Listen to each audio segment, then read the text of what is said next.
to Free Zone Matthias, aka Mr. 16 Bars. That's real hip hop. Try to tell people that Philly is a special breed. They hate to see us on top, they hate to see us on, they hate to see us come up, they hate we on, they hate the moves that we make because it's made to break them. We give them knowledge on tracks and hope our words will save them. I guess it's hard to give props when you know you lesser, so we right on your heels. I hope you feel the pressure. Rappers faking a role. My shoes are... Welcome to this episode of Philly on the Rise. As you know, I'm your host, Michael W. Pleasant. We're actually in the offices of newly elected City Controller Rebecca Rhynhardt. She has made history as the first woman to become the City Controller of Philadelphia, and she's taken some time out of her schedule to join us on the program. Rebecca Rhynhardt, welcome. Oh, thank you. Welcome to Philly on the Rise. Yes, very good to be here. Yes. It's been 10 months or so. Are things going as you thought they would? Yeah, things are going really well. I have a great team and just hit the ground running. Not always easy, but it feels good. Okay. It feels good, yeah. So I feel like I'm having an impact, so absolutely. Okay, that's what's most important. You feel like you're having an impact. Yes. Give our audience a little bit of what the City Controller actually does. Sure. Maybe a 10-second elevator speech. Sure. Yeah, when I was running for office, I always started with saying what the controller does, because most people don't know what the controller does. The controller is the financial watchdog. So the city controller is separately elected from the mayor and is in charge of making sure the taxpayer dollars are well spent.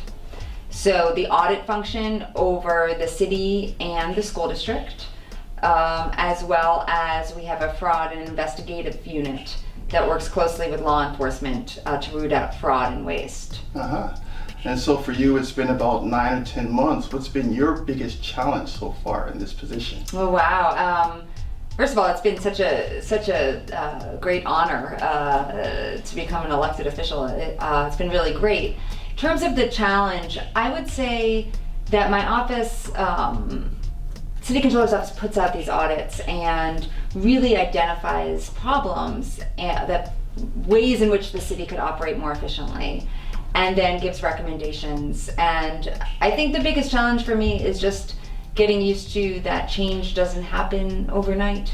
That, if there's a right way to do it, and I say, well, can we do it tomorrow? You know what I mean? And so the challenge to me is just understanding that progress often is a little bit slower. Changing the city of Philadelphia and the government is a little bit slower than we all might want, including me. Correct. Yeah. So you just have to have a little bit of patience. Yeah, a little bit of patience. Yeah, and if people who know me, I'm not. Patience isn't my my best skill. But I do think that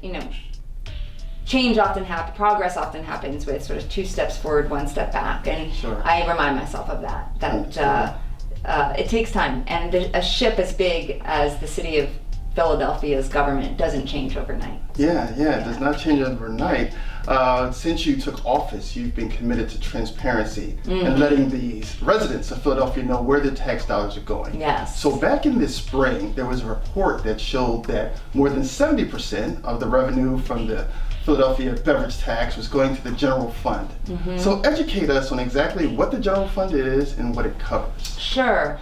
So when I took office, just to step back a little bit of why we did the soda tax, people across the city, when I was campaigning, asked about the soda tax. Where's the money going? Is it really going to pre-K?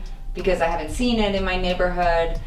So that's what led us to look at that right at the beginning and say, how much money's been collected and where's it been going? So, as you mentioned, the majority of it has been flowing into the city's general fund. What the general fund is the main operating account of the city. So it's where taxes come in and where services are paid for. So police, streets, health centers, all of the services, parks and rec and libraries, all the services that people know are paid for out of the general fund. So the fact that the soda tax goes into the general fund is something that I raised an issue about, that I think it should go into a separate reserve account, a separate escrow, so that everyone knows that it's going to be used for what it was advertised to be used for. So when the soda tax was passed, it was said to be used for pre-K, community schools. That was the idea. And rebuild, yeah. Okay. Yeah, yes. Okay. That was the idea. Sure.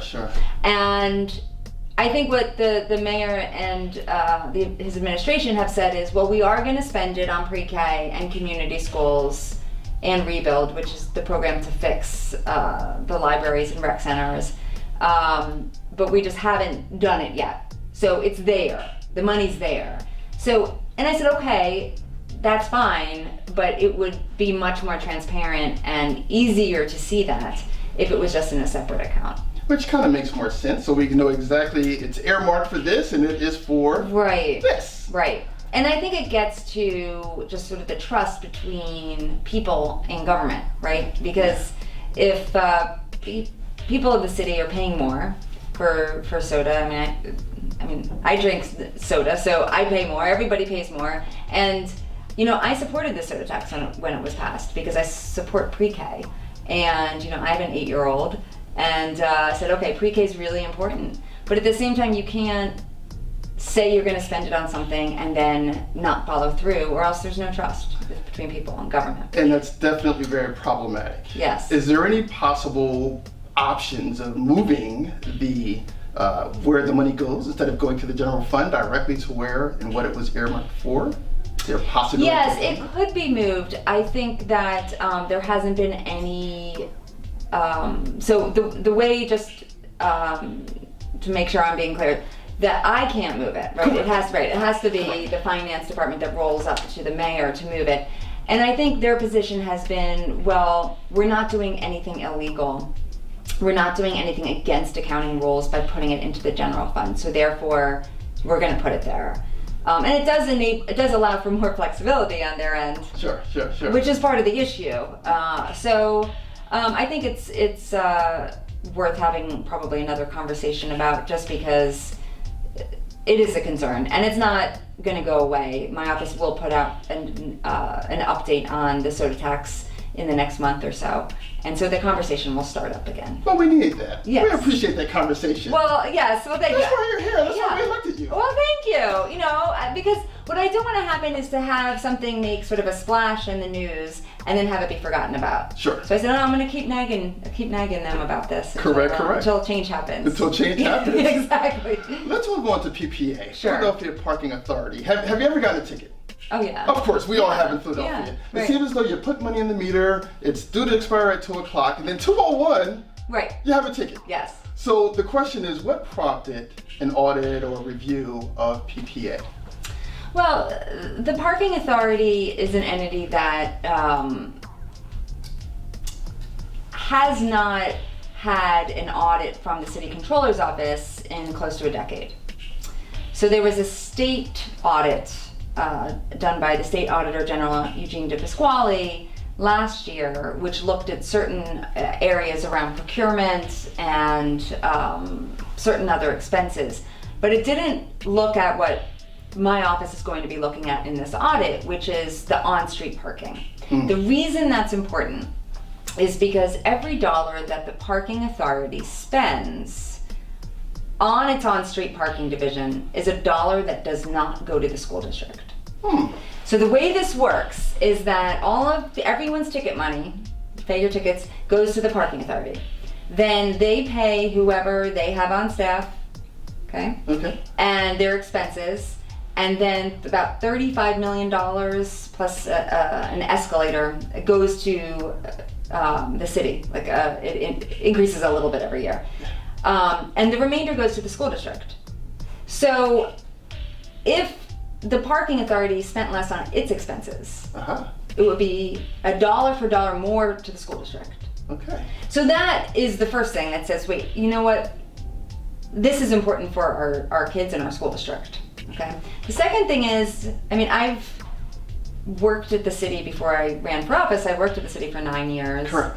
And I always heard things about, well, the Parking Authority is, where people that are connected go to find a job for someone that they need to find a job for. And that's really not the way it's supposed to work. Uh-huh. But that's the way, you know, that that's what I have heard. So I don't want to prejudge the audit. Okay. The audit's just started, but the question is, are staffing levels appropriate? Are salary levels appropriate? How does the parking authority compare to other entities?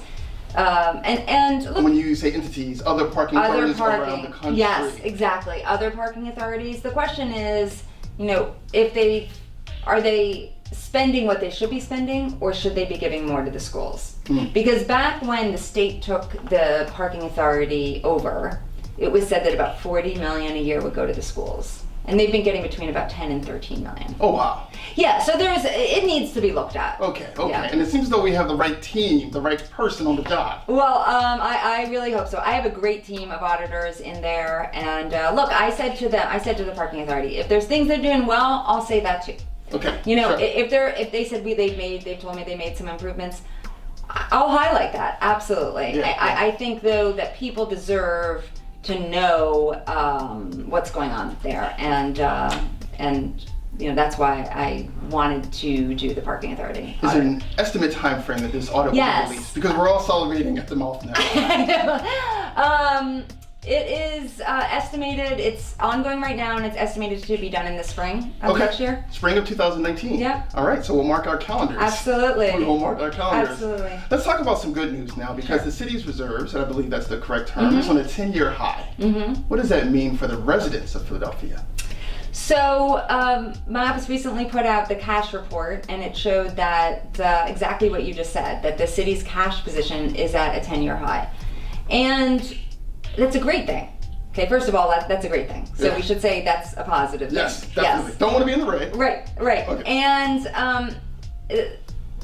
it also isn't surprising in the sense that we've had many years of economic recovery that obviously hasn't been felt by a lot of people, but the economy has been recovering. So wage tax has been up, and other taxes, real estate transfer tax. So the city's been benefiting from the increase, basically the economic recovery.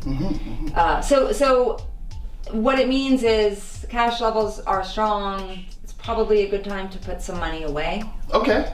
because In savings, you mean, Yeah. or the city? The city needs to, at the this city needs point, to save. Yeah. Gotcha. I would say that it's called a rainy day fund, but it's basically like putting some money into a savings account. Makes perfect sense. It does make sense, and it's considered a best practice. The city of Philadelphia has a rainy day fund, but it has $0 in it. So Okay. it would be great to put some in.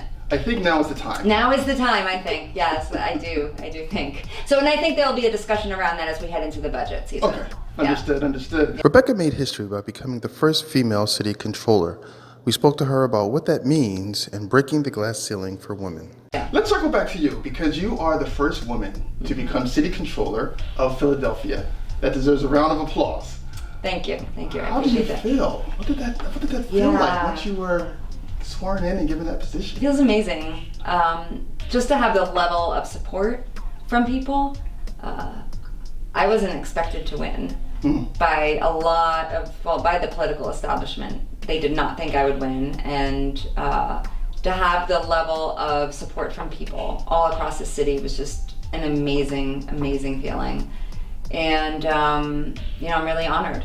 Yeah, I'm really honored. Seems as though now you have kind of the weight of the city on your shoulders. And you know, it's energizing because I feel that the city of Philadelphia could work so much better, and that there's money being wasted. And that's what really sort of drove me to run for office and to be controller, is that I saw from my time working for the city that there's a lot of great people that work for the city, but sometimes money is wasted because of decisions coming from the top. And I think that we as the city of Philadelphia owe it to people of the city to spend their taxpayer dollars well. So I feel like it's energizing because I feel like there's opportunity for change, and I want to drive that change. Yeah. And I feel that energy. That's exciting. That is very exciting. So often we hear about the glass ceiling for women, and even Hillary Clinton spoke about it in her concession speech. Now that you're in this position, it's been 9-10 months. Yeah. Do you feel as though you've reached that glass ceiling? Is it still something you have to kind of break through? I guess I don't look at it that way. I feel that there needs to be much more diversity in elected leaders, and that diversity is gender. That diversity is also race and ethnicity. And I think that there's always challenges. For me, obviously, I'm a woman. I mean, I ran as the most qualified candidate, but I am a woman. And so I of course have had to deal with things related to that, and some challenges because of it, but I don't see it as a limitation. I just view it as, part of who I am. And to me, I feel like now that I have the position that I have, and the pulpit that I have, that I want to help bring more diversity into our elected leadership, and to really have the elected leaders of our city represent the people of the city. And one thing that I can do, there's a lot of diversity in my senior staff in the controller's office. So most of my senior leaders are women. Okay. And it's very racially diverse as well. Okay. So I think, to me, it's about making an impact and where you can have an impact, and trying to support as many many people to rise up to create more diversity. When you are not crunching numbers, tell us about Rebecca Rhynhardt. When you're not crunching numbers, you just, I hear you're a runner, a jogger. I'm a jogger. Not I'm a runner? I think it's more of a jogger. Okay. Yeah. But no, I do like to get outside. I do like to, I say run, but it's more, compared to real runners, I'm a jogger.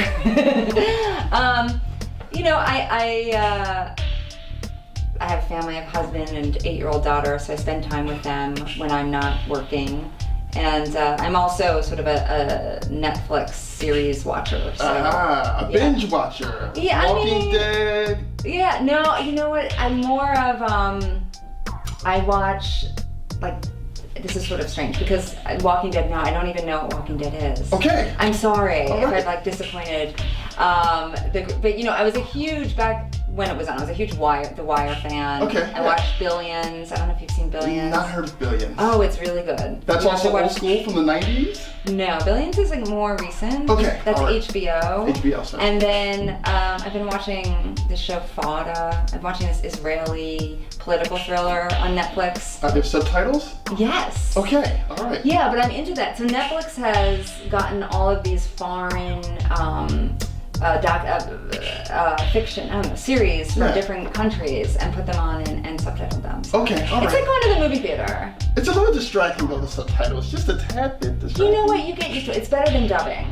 Yes, I agree with that. Yeah. 100%. I agree with that 100%. Rebecca Rhynhardt, thank you so much for taking time out of your schedule. Oh, it's great to be here. City of Philadelphia, we have the perfect person who is doing a great job as the City of Controller. Thank you for joining us for this segment, and we'll see you soon. Thank you. That real hip hop. Y'all know how we do.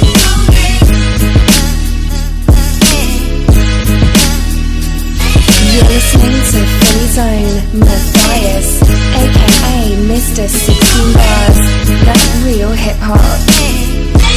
We try to tell people that Philly is a special breed. They hate to see us on top, they hate to see us on. They hate to see us come up, they hate we on. They hate the moves that we make because it's made to break them. We give them knowledge on tracks and hope our words can save them. I guess it's hard to give props when you know you lesser. So we right on your heels, I hope you feel the pressure. Rappers faking a role, my shoes will never fit them. Before you come at a king, I let my soldiers get them. I'm from Philly with hot corners, they turn chilly. Tight shirts with tight jeans, they never feel me. Young boys confused, they think I'm too preachy. Old head in the game and still rep my city. I'm from Philly where hot